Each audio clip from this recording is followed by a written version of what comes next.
When we fasted and prayed last Friday as a church, when I come in to pray, I come in about 5 o'clock, I sat down, and I hadn't sat there, I don't think more than 2-3 minutes. Got up, started walking and praying, and the Lord started speaking to me and dealing with me to write down what He had done in our life, things He had spoke to us concerning finances.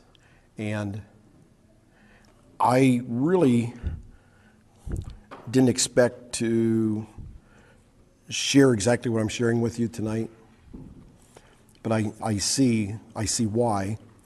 A lot of times when you share testimony in things that the Lord has done, it can come across wrongly as if you're bragging. I have nothing to brag on this. The thing I am bragging on is the faithfulness of the Lord and how true He is and what He's done for Linda and I. And sometimes if you don't take stock, you don't realize how much He's done or how many times He has spoke to you about certain things. And He called my attention to that Friday night. And I thought, well, sharing this testimony would probably be better than anything else I could do for somebody who is in debt greatly and has no hope to get out. So that's why I'm sharing this with you. As I share this testimony, I want you to recall 2 Chronicles 16:9. I'd like to read it to you. For the eyes of the Lord run to and fro throughout the whole earth to show Himself strong on behalf of those whose hearts is loyal to Him. It doesn't say to those who never make a mistake, to those who never start to slip, to those who are totally mature, to those who never frustrate their spouse, to those who have to ask and never have to ask forgiveness. It doesn't say that. It says that He shows Himself strong on behalf of those whose heart is loyal to Him.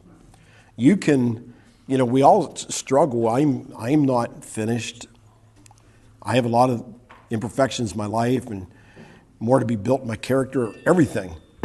But one thing in my heart, I have stayed loyal to the Lord since I got saved.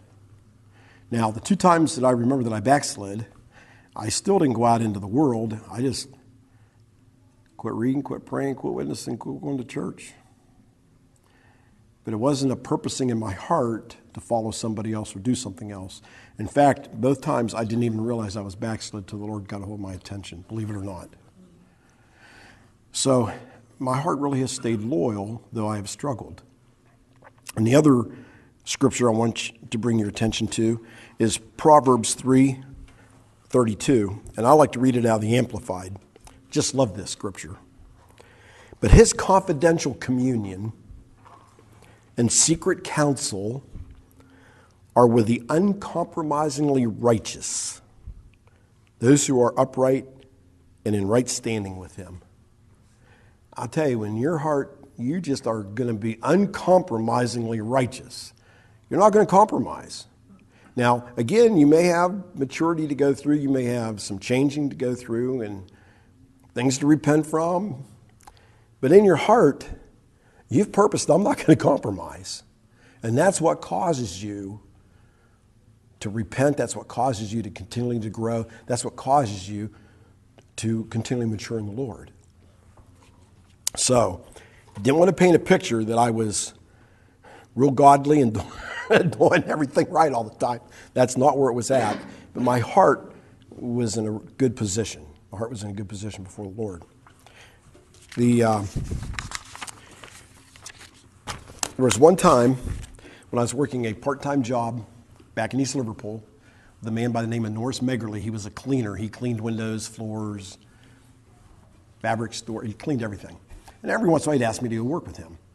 And one day I'm at Hall China Pottery, cleaning an office, just working away and kind of humming. And the Lord, it was one of the first times the Lord ever spoke to me because I was not used to hearing the voice of the Lord. And I'm just kind of working away, and the Spirit of God says, just out of the blue, you will never be rich, but you will always have enough. Oh. Now, some people may think that was a bad thing. You'll never be rich. I never thought I'd be rich. I was too far in debt. Never thought about having all kinds of money. But when he said, you always have enough, that was about one of the sweetest promises, aside from salvation, the Lord had ever made to me. I'd always have enough. Now, did that mean I would never get laid off? Did that mean I'd never lose a house? Did that mean I would never think about finances? No, I didn't understand it like that. But I'd always have enough. We've always ate. We've always had a place to sleep. Our kids have always been taken care of. We've always had clothes on our back. So I've had way more than enough since he had spoke that to me, way more. And there's times I feel like I'm rich when he said I would never be rich. Linda and I had a really rocky start. We weren't married very long. How long were we married before I broke my hand? Weeks. I broke my hand. And I think I had $3 a day compensation, no other insurance, couldn't work for weeks. That's when I walked up to Bradshaw and borrowed a dime to get across the bridge to go see Linda one day. And it was rough. It was really rough. A lot of our problem came from vehicles. I wasn't smart about vehicles. I didn't know about vehicles. I wasn't a mechanic. I got suckered quite a bit in purchasing them, borrowing loans to buy them, and then a loan to fix it, and then another loan to buy another one while this one's sat in the yard. And that was really a hardship for me. That took a toll on us. About 3 years into our marriage, every payday, which I got paid twice a month, I was behind $150 to $200. So that's $300 to $400 a month I was behind, every month. Oh, it was for me. Did you put that car up on blocks? I lived in East Liverpool, 20 miles from West Virginia. No, I didn't. Oh, boy. If I lived across the river, I would have. Oh. We owed at one time 4 and 5 loan companies.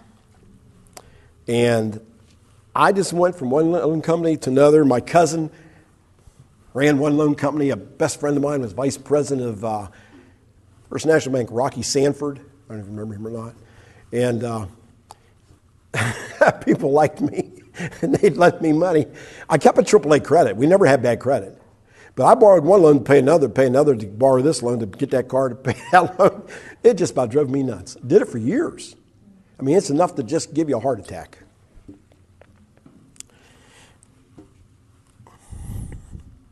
Your financial platform intertwines in your whole life.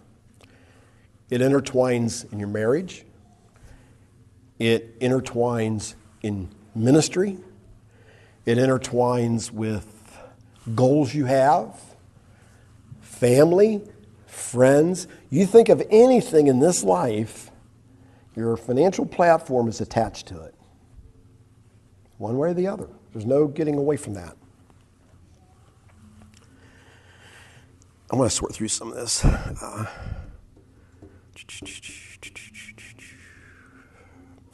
I think it was in 1973. I worked in the pottery at that time. 1973, I got hired at Hall China. Or no, I got hired at American Steel. That was a big deal. That was a huge pay raise for me. $4.25 an hour. 50 cents an hour was cost of living they gave us on that contract. Oh, I couldn't believe I was making that much money. Now, that was a lot of money back then. That was a steel mill job, paid well, pretty good insurance. I thought, boy, this is great. And in 1975, Linda and I purchased a home to live in, bought it from my dad. My mom had passed away a couple years before, and I bought the house I used to live in. We got it pretty cheap. It was up in Pleasant Heights. Needed a lot of repair, and we were always remodeling it, weren't we? I think we were remodeling it till the night we moved. You know, always a little here and a little there, because it was really pretty bad shape. And in 1977, I was going to the Methodist church at that time in East End, and Linda had yet not given her life to the Lord. And I'm standing there and worshiping, and the Lord spoke to me, and he said, I'm calling you to the ministry. Now, this is really significant, because if I hadn't listened to the Lord through the rest of this and these finances, this would not have occurred. I would have really thrown a ringer in it.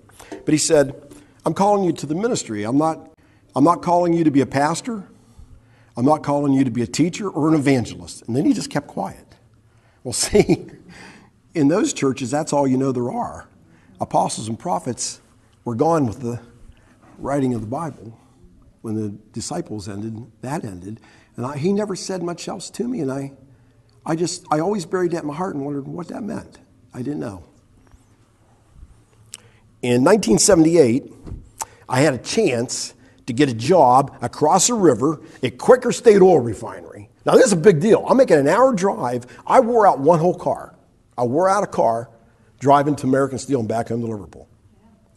Gas, repairs, and we actually wore the car out, that Nova. Well, I had a chance to get in Quaker State Oil Refinery. They built it. They were hiring. And a good friend of mine that used to work at the pottery with me got hired in there. Gabriel von Lumen. I remember his name. Nice guy. And he called me and said, Bill, he says, they're hiring.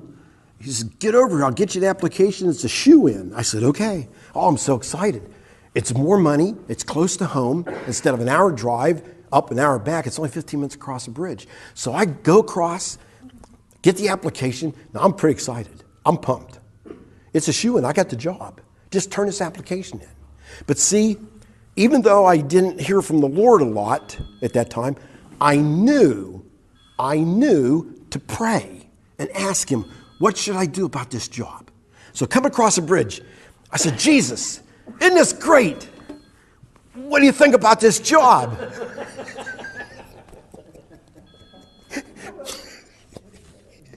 He said, stay at American Steel and Alliance. I thought, oh my gosh. I didn't question it not one time. I know when I hear from the Lord, I know I got to do what he says or he may never talk to me again. Where will my life go? So I went home. Linda goes, got the application. I said, yep, there it goes in the garbage. That's what I did. That was hard. And I'm telling you, that was real hard.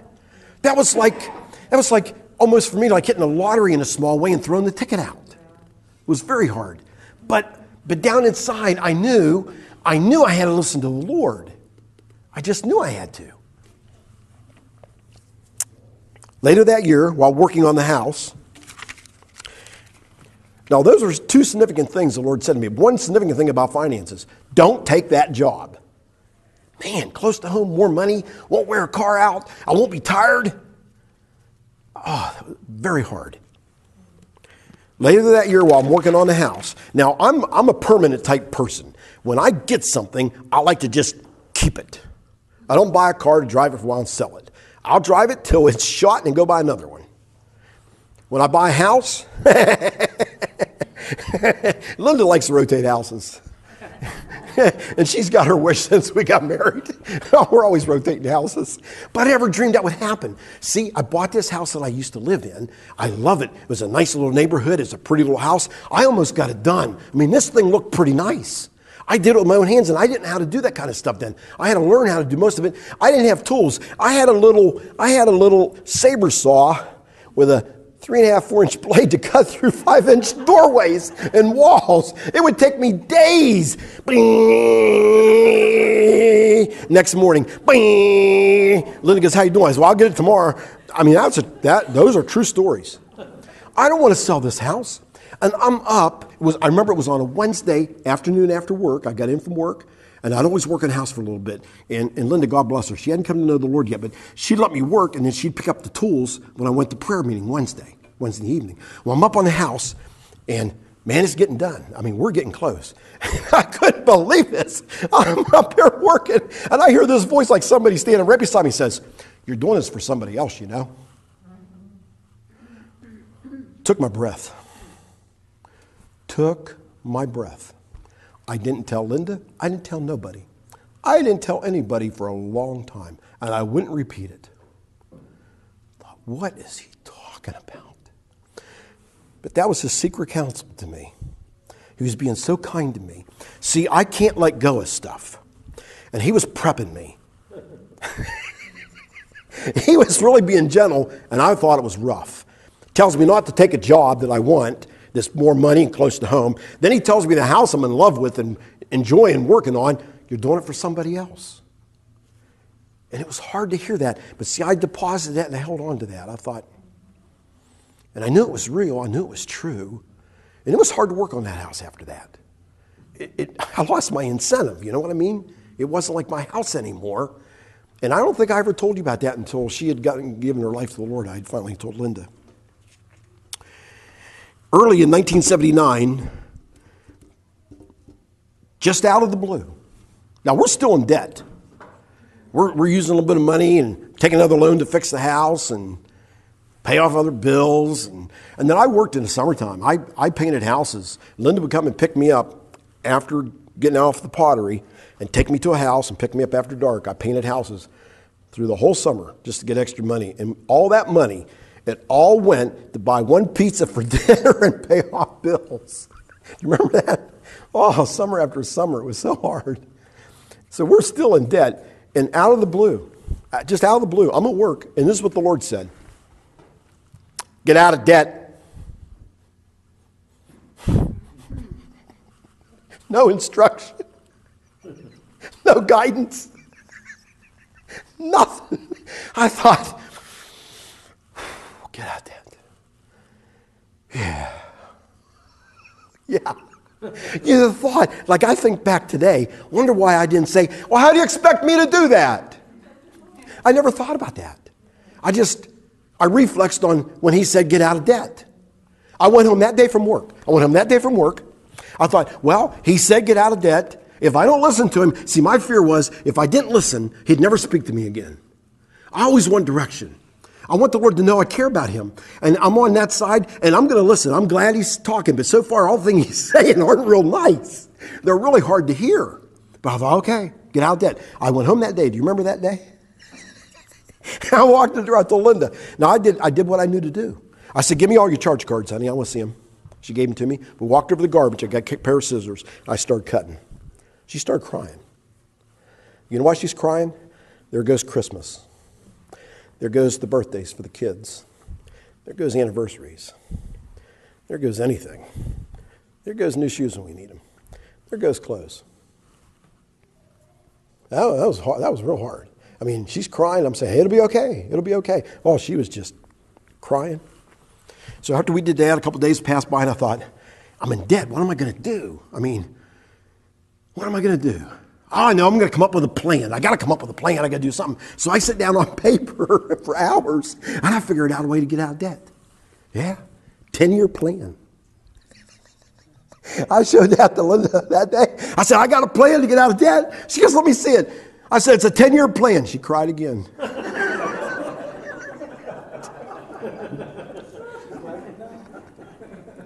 You remember that?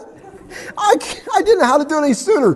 And if it had been up to me, I'd have never got out of debt in 10 years because, things always happen. Always happen. I was working at America Steel, that's where Jeff worked, Jeff Heslop. And walked in one particular day, and he'd gotten saved. And through Jeff, I met Kirk, met Rayo, still driving from East Liverpool. Oh, my heart. The Lord started dealing with my heart. Boy, I like these guys. I was having a real struggle in the church I was in, seeing commitment, seeing what I wanted to see out of wholehearted Christianity. And my heart just started being pulled to alliance. Well, he told me not to take that job. If I had taken that job down at Quaker Steel Refinery, they closed up, and the steel mill closed up where most of the people in East Liverpool worked. There'd have been no job, and I'd have missed out on what ministry I was supposed to be in. And I told Linda, I said, man, we got to get to Alliance. Next day I come home from work, I made a for sale sign, put it in the front yard. Linda goes, what are you doing? Now, she doesn't know the Lord yet. I said, well, you can't have any part in this. You're not saved. You don't understand. I really did. I said, we're selling a house, moving to Alliance. Why that woman is still with me, God bless her. Oh, she is really, really one good girl. I would tell you, I can't believe I really did that. Well, let me find where I'm at. Oh, Jeez, Howie.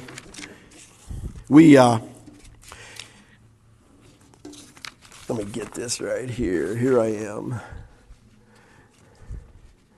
Let me make sure where I'm at here. Okay. We ended up running into Tim and Lynette Martin. I ran into them in church. Linda didn't know them. They knew my wife was unsaved. So they started stopping at the house. The people where I went to church, I told them they couldn't come to my home. Different people would come to my home and were so foolish the way they treated my wife. It's almost like they thought she never heard the gospel. She lived with me. And it was a hardship to have any of them people. So I finally told them, don't come to my home. Tim and Lynette drove by one day, stopped, and I knew they were gentle people. Linda ended up really liking them because they didn't come and tell her she was going to hell. They made friends with her. And one day, we had them over for dinner. That night, Lynette calls and says she had to talk to me. I went down and talked to him, and she said, Linda's going to get saved in about 2 weeks. Well, I was never around spiritual gifts. I thought, boy, I wish that was real. I really wish that was real. She got saved in 2 weeks. It was amazing. Now we were both excited to move to Alliance. We actually hired somebody to sell the house. See, the steel mills went down. Property went down. We got a good buy on the house, put money into it. It should have been worth in the low 40s, but now the real estate agent tells me he can sell it for in the mid to high 20s. And it was a husband and wife team. They were selling houses everywhere. They were the only people selling houses in that area because they were getting everybody to come down so low. And I said, no way. No, I cannot. I said, I need 31.5 out of it. They said, no, can't go to 28. I said, 31.5 or I'm not putting it with you. And I started sharing the gospel with them. Linda and I sat down. We shared the gospel with them, talked to them on the back deck. And I said, I'm going to show you what will happen. I said, I'm praying about this. They said, okay, we'll take it. Well, one of the reasons they didn't want me to sell the house that expensive, the bank wouldn't finance it. They couldn't get financing through. Too much money for that area. So we kept driving back and forth to work, or back and forth to Alliance, going to church at this time. You know, we made friends up here, and we came every Sunday, and we'd make appointments to look at houses. And after church, we'd go look at these houses. Well, one particular Sunday, I got to find out where I'm at so I don't pass something up. Yeah, we came up, a particular Sunday, we were down at the storefront, down Prospect, where they were worshiping, and the Spirit of the Lord told me, this house you're going to look at today, go lay hands on it and claim it in the name of the Lord. Nobody's looked at our house yet. We haven't sold our house. I'm thinking, wow. Okay, I'm not buying it yet. I'm just claiming it. You know, I didn't expect he would think I should take out 2 loans because I couldn't do that. I said, okay. So I stood up in church and I gave that testimony because people knew we were wanting to move up here. I said, the Lord just told me to go claim the house we're going to look at today in the name of the Lord, and he's going to give it to us. Well, there wasn't any cheering or anything because it was just something the Lord told me. Yeah. So we went home that week. A guy by the name of Mr. Murray came, looked at our house, and I tried to talk to him. He didn't want to even talk to me. He's smoking a cigar and he wouldn't talk. And his wife, she talked to me, so I preached the gospel with her and prayed for her. And they left with the real estate agent. You know, he's not allowed to be there without the real estate agent. Well, he waited 10 minutes. He come back, knocked on the door, opened the door, and he goes, this is all he said, son, I'm buying your house. And he left. I told Linda goes, what's that? I said, he's crazy. Remember that? Oh, where am I at? I should pay attention to my notes. Okay, there we are. I found it. Okay. So, next day, real estate agent calls. We got to talk to you. It's okay, come on up. Him and his wife. They listened to us preach the gospel that time. They said, we didn't want you to sell the house because it was too much money, bank wouldn't finance it. Mr. Murray's going to buy it. He brought in brown paper bags, $5,000 to our office. He's buying your house. I said, now let me tell you, And we preach the gospel to them again. We got to come up next Sunday and say, hey, remember that word I told you the Lord gave me? We're moving up here. We sold our house. And the Bank of Alliance, they accepted our money, and the bank was turning down. They quit giving 5% loans, and they gave us one. Now, to see all the circumstances that brought this in our life, a lot of it was over finances, but it was listening when I didn't want to listen. It was doing what I didn't want to do. It was hearing the voice of the Lord, and the Lord being so gracious, and then sometimes speaking a secret counsel to us and listening. It's really hard.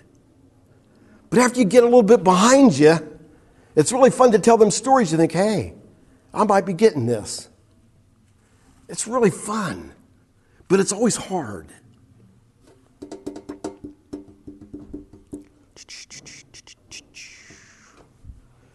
Well, we got out of debt, paid every debt we had. All but one $50 payment. We paid that off that next income tax time, didn't we? You said. Remember paying that off? House got us totally out of debt. Less than a year. I had a 10-year plan. The Lord had a 10-month plan. Is that incredible? Do you understand? I couldn't even have dreamt this could have happened.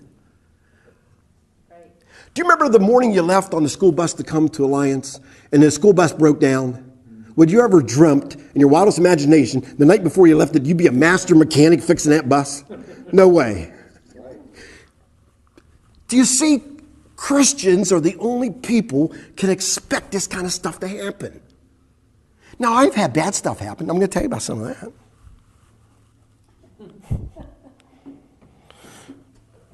Yeah, my job got laid. I got laid off again. Got laid off a lot working at American Steel. It kept us to where we kept our debt down. And a friend of mine got me involved in. We were trying to get our license to sell insurance. And he had an idea. He met these investment people, and it was to somehow pay money to produce a record to reclaim back income tax. I said, yeah, that sounds really good. Thousands of dollars. I don't know where I thought the thousands of dollars was coming from, but that's what I was going to make. I said, oh, yeah, this is really good. There was me and two other brothers in the church got involved in that. And I go home, tell Linda. Linda goes, now, see, we had a real bad misunderstanding for years. The Lord ministers to her in a totally different way than me. And she'll say, I don't feel good about that. And I say, I don't really care how you feel. What's the Lord telling you? And she wouldn't say anything. Just poor communication. But she was talking about the way the Lord was dealing with her. Well, I didn't know that. I said, Lenny, this is a good thing. She goes, you pray about it? I don't have to pray about it. Ooh, ouch. That's what I told her. I don't have to worry about this. I can see it's good. Oh, I was on a roll. She couldn't stop me. I only needed $1,000. Now, that wasn't much compared to what I was going to make. Bob Daly headed up the credit union, Buckeye State Credit Union here in town. He had never turned us a loan down. I'd borrowed loans for vehicles and for jobs and different things, and we paid it all back. We kept our indebtedness way down. We had a debt for a car and a debt for a house, and that's all. We did not charge. We really kept our money straight. But we'd borrow money and pay it back, had a good credit rating with him. He really liked us. One year we went in when I got laid off. She owned a cleaning service. And I told him, I said, Bob, I'd like to borrow $6,000 and buy a van and expand her cleaning service. He says, I think you should borrow $8,000 and get a good van. Can you believe that? I was laid off because our record was so good with him, and he saw that. And our finances were in good shape. And we went home and talked about it and decided not to do that. I got called back to work. Well, sometime later, this record thing comes up. I'm laid off again. And I go in to talk to Bob Daly. I take all the paperwork in. I said, Bob, will you look at this? I'd like to borrow $1,000. It's an investment. I said, I'm going to make some good money on this. He goes, oh, okay, Bill. Well, there's Linda. Oh, Jesus. Don't let this thing go through. I didn't know she was praying against it. She's praying that Bob Daly won't give me the money. I didn't know that. Well, it's a good thing the Lord has grace with you when you're not too bright. But my wife had her head put on right. And I went in the next day, and I'm all excited to get this money and get this thing rolling. And I say, Bob, what do you think? And he comes out smiling. He goes, Bill, this is really good. I looked at it. He says, I can't find anything wrong with it. He goes, but there's just something I can't put my finger on. Because I wish you wouldn't borrow this. Well, what he says, I'm not going to give you the money. Oh, was I dejected. I go back to the car and tell Linda we don't get the money. She goes, oh, praise God. I said, oh, what's wrong with you? What's wrong with you? Yeah. The two brothers that did that and got all that money almost destroyed the one marriage. The IRS red tagged their house and cars. Was going to red tag their house and car. Told them they had to pay all that money back. We were not as in good a shape as they were in. It really hurt us. My wife saved us by going to the Lord and Him being faithful to us and passing over my ignorance. But through prayer, the Lord was good about this financial thing. Is that something?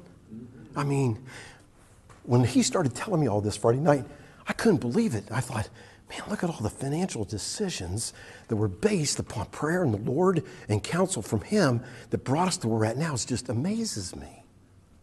It just really is amazing. It's amazing me more than probably any of you. It's really amazing me to think back this really happened in my life.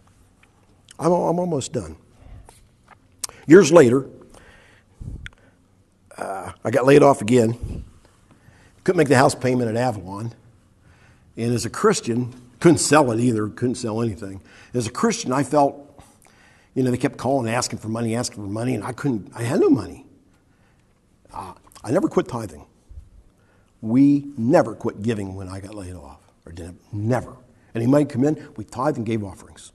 I thought, I can't do that.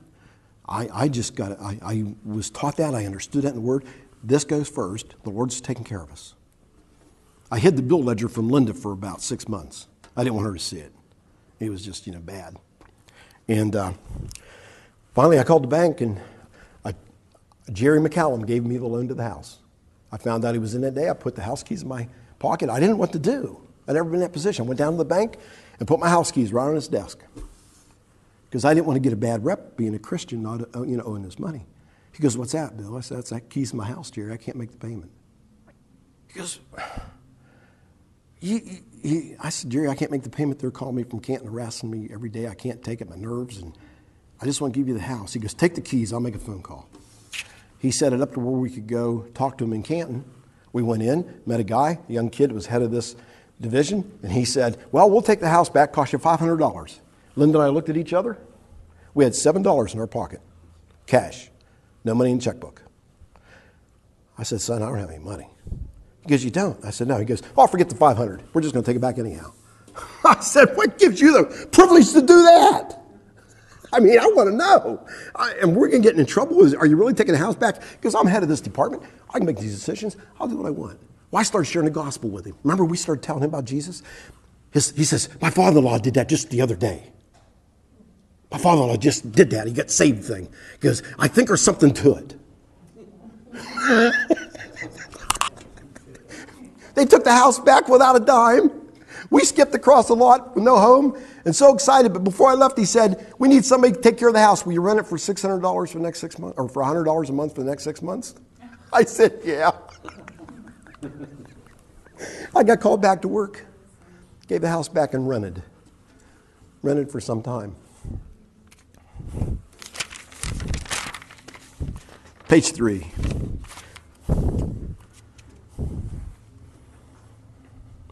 Linda was always wanting, we rented for some time, stayed out of debt, just didn't have any money.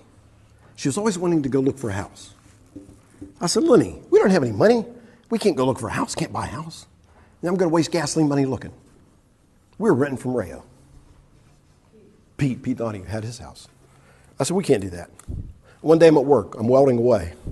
I lift my hood and the Lord says, take Linda looking for a house. I said, what? Take her looking. He never responded back. So I go home. I go in the door. First thing, Linda's standing there. I said, hey, guess what the Lord told me today? She goes, what? I said, he told me to take you looking for a house. She never paused. She reached right over this little picture she had cut out of the paper of a place on Rock Hill on the stand. She goes, this is what I want to go look at. And I looked at it. I said, we can't live in a neighborhood like that. It's too expensive. She goes, what did the Lord tell you? So we went and looked at the house, liked it. We don't have any money. We have no money. But we're faithful, trusting God, being obedient to what he says, taking his counsel. Linda's mother calls. A couple days later, her mother did not like me until she got saved 3 days before she died. She and I, it was not good. Because my past life, unsaved, for 3 years knowing her, I ruined it. I was very awful to her. She just couldn't find it in her heart to forgive me. She didn't even really like Linda. They didn't get along too good. And happy by God, she called Linda one day and said, I want to give you $8,000 to go buy a house. Put a down payment down. This is after the Lord told me to take her looking for a house and we had no money. I thought, you got to be kidding me. I said, are you serious? She goes, yeah. So I said, well, you know, we got to live on a budget. Now, we got out of debt once and the Lord's been good to us. We're not going back in. I said, we got to buy a house and we can't go over $28,500. $28,500. I said, that's all we can go. She goes, you got to be kidding me. I said, that's all. We can't go anymore. We got to be able to make payments when I'm laid off. So go over and look at his house. He wanted 36 or 38.5. What was it? 36.5 something. Dumbest Tanner. I remember him. So we go in the house, look at it, and boy, it looks pretty good. We like it. And I looked him right in the face. I said, sir, he was a bigger guy. I said, what's your bottom dollar? How much are you going to take for this house? He looked and put his head down and looked at me and says, 28.5. The next day, we go over to sign papers because he's selling it owner's sale. I go over to talk to him. I start witnessing him. He goes, hey, I'm a Christian.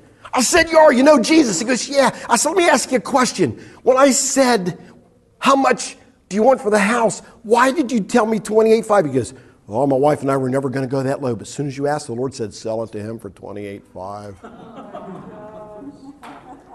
You can't make that stuff up. Now, mind you, we lost a house, before this. I was worried about where my kids and we were going to stay. I've been laid off about a half a dozen times. I mean, the whole thing wasn't, it was like this. But the Lord was always faithful about this money thing. Just incredible. So we buy the house. We live in it. A few years later, I'm thinking, what am I going to do for retirement? Well, my father-in-law was a steel worker. He had a good pension. My father was a steel worker. He had a good pension. I was a steel worker. I had a lousy pension. Somehow I thought by osmosis I was going to get a good pension. I did get some money, but not enough to live on, not near. So I asked the Lord one day, and it's one of the few days he spoke to me right away. I said, Jesus. And I asked him out loud. I said, what am I going to do about retirement? And this is what he said to me, like he was sitting right beside me, very, very clear. Well, if you do nothing, that's just what you'll have. I thought, oh my.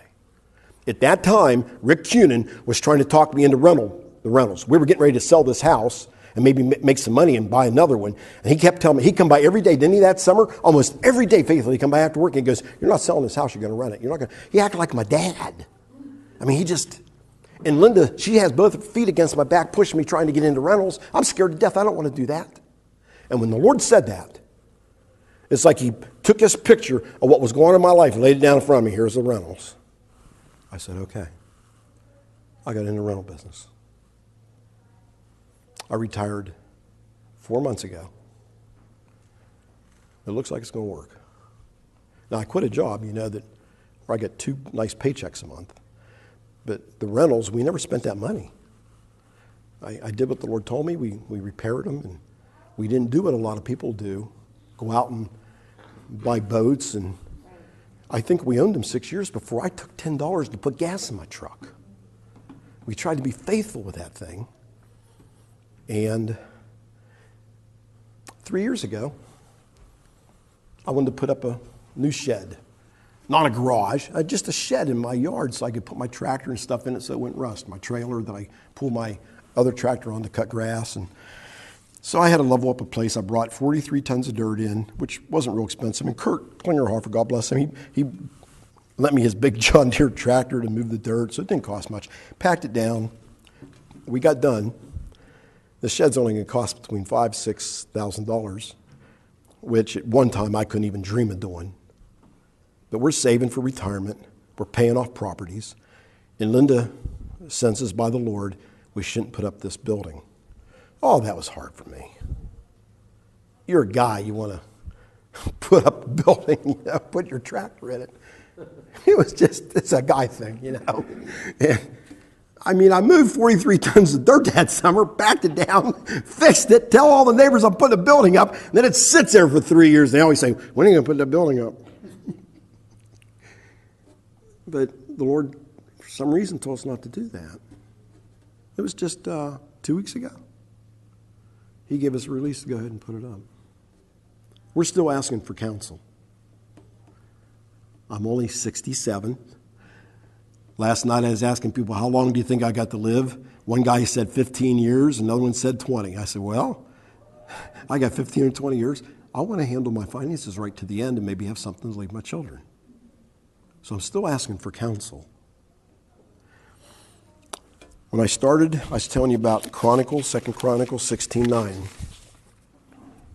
That's what it says, for the eyes of the Lord run to and fro over the whole earth to show himself strong on behalf of those hearts are loyal to him. Now, in the process of all these years I just covered, I backslid twice.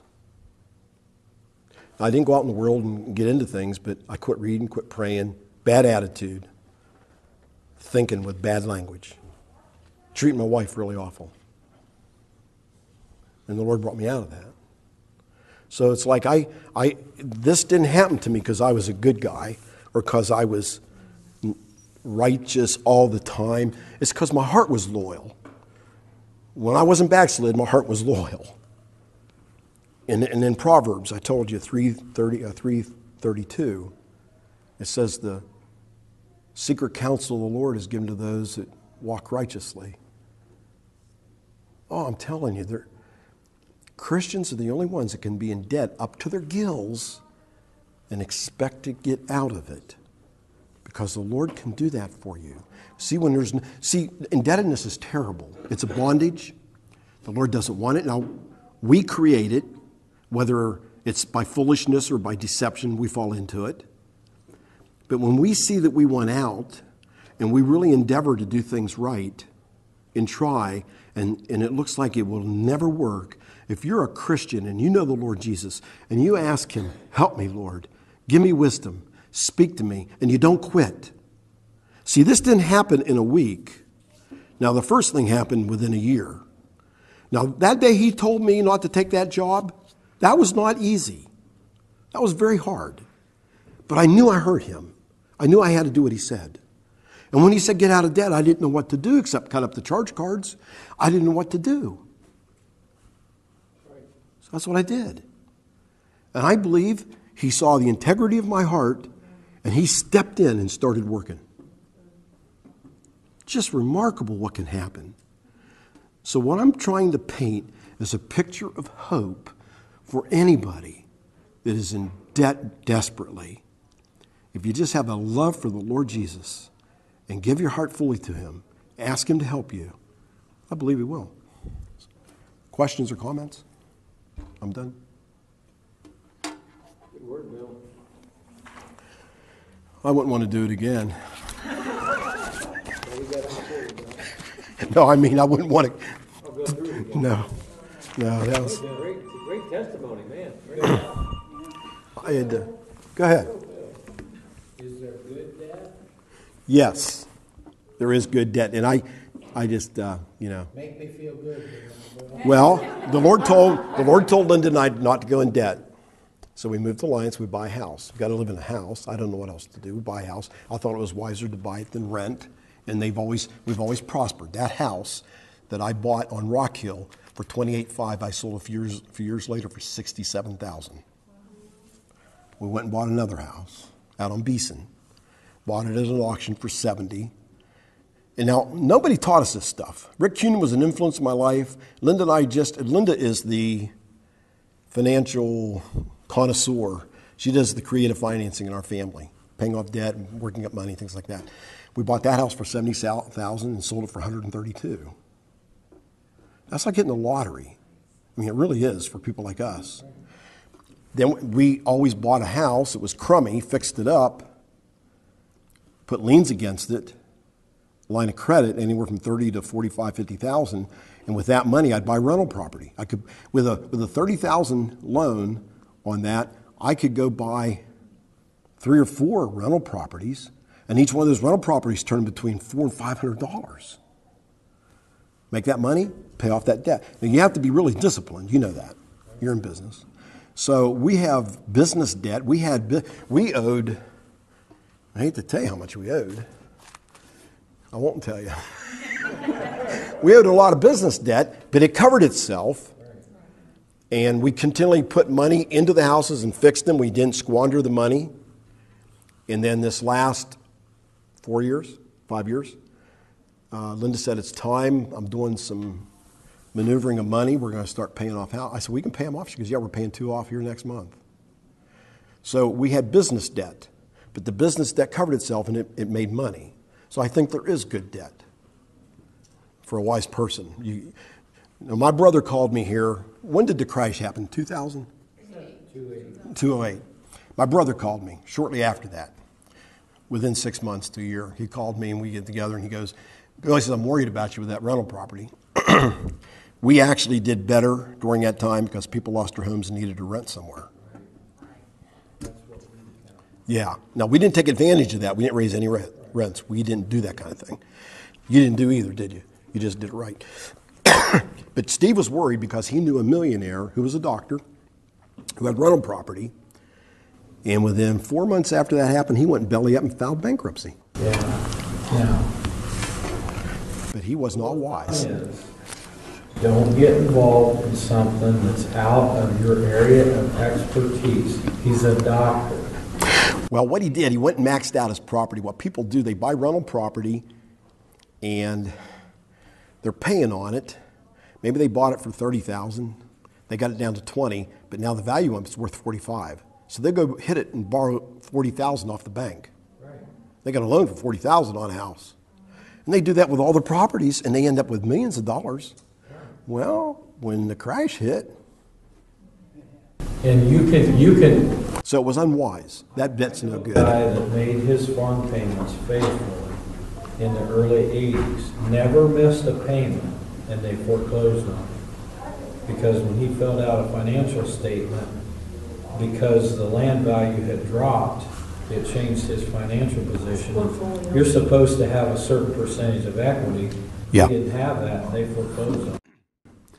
So you can still pay your bills and get foreclosed on. You can't get into, like Kurt said, you don't get into anything you don't understand. Linda and I were very fortunate that we had a Christian mentor, Rick Cunin. Rick Cunin mentored us. He was more than a mentor. He was a very good friend of mine. He got saved shortly after he left American Steel. I prayed for him for a long time. He gave his life to the Lord. He and I become friends. Went over to visit his wife one day. Well, he took me to his house to get some tools. He was helping me on something. He goes, don't tell my wife don't talk about the Lord. She'll go berserk. I said, okay. Well, we're in the house. As soon as she comes down the steps, I just felt compelled to go over and start telling her stories. So I went over and started telling her stories about the Lord. And she listened. And in walking out the door, the Lord told me, you're going to be instrumental in seeing her get saved in about a week. So I told Rick that. What happened, Rick came into my house to help me work, show me how to do some things. He had to go to work at 11 o'clock. He left at 10:30. Lou called about 11:15. I said, Lou, you just missed him.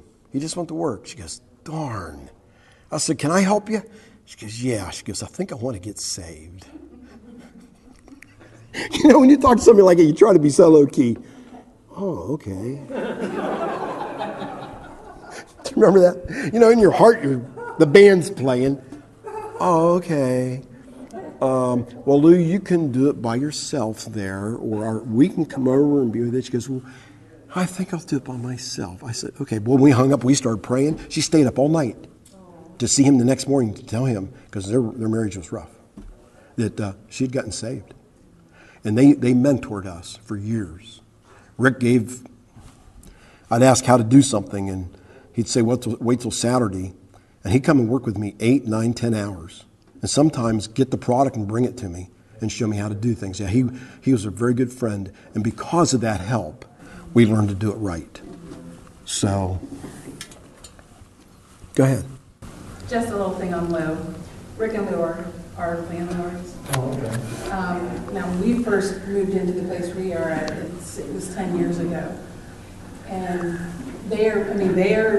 you would have thought that they were born Christians. Yeah, yeah, yeah. And they stick by the word. But we moved in there. We lived over on Liberty on this huge house, and we had a roommate that paid half. Well, rent there was like $625, and within 3 months, because it wasn't insulated, the place, the electric gas bill, whichever it was, went up to like $3,000. It was horrible. So I'm like, we had to get out of there. We could not. Jack's like, I'm like, honey, we got to move. He goes, I don't want to move anywhere unless you can get a house under, $500. I'm like, all right. So we saw the house that we're in, and I called, and their daughter Jamie showed it to me, and then I talked to Lou, and she's like, well, I'm going to say something that's kind of weird. And the Lord had already told me this. I've never heard of this before in my life. They came and checked out the house we lived in to see how we took care of our property, because they are very strict about, I don't think there's anything wrong with it either. And they came and checked it out, and right then and there, I didn't know she was a Christian, but I told her, I'm going to tell you something. The Lord told me you were coming to check on my house. And ever since then, when she found out that I was a Christian, she hasn't, sometimes you think, oh, well, the landlord's a snob or whatever. No. They're sweet people. Amazing. Yes, they are. We need to go have tea. We need to sit down and talk about the Lord together, and just amazing.